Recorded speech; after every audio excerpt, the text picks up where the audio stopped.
Hello বন্ধুরা, আসসালামু আলাইকুম, ওয়েলকাম টু মাই ব্লগ। আজকে আমি বানাতে যাচ্ছি আমের ভর্তা।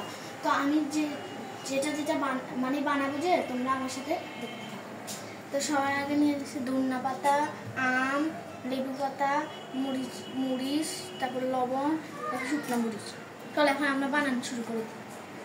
সবার আগে দিয়ে দিব লবণ, তারপরে দিয়ে দিব মরিচ,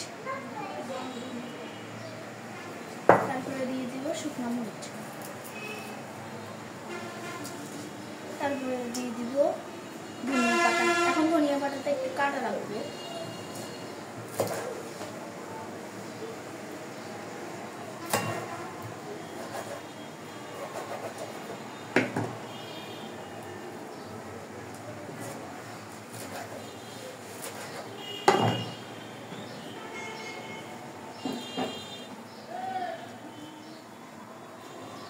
তারপরে লেবু পাতা,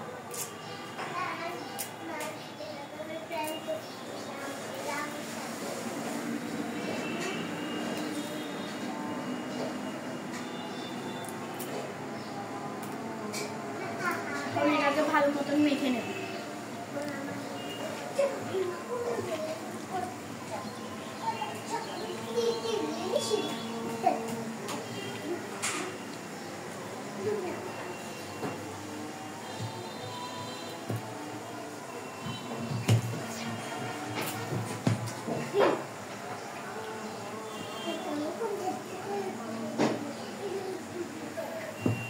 এখন মাখা শেষ।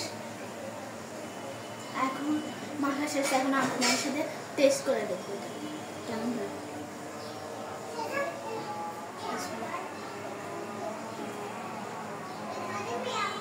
এটা কিন্তু অনেক মজা।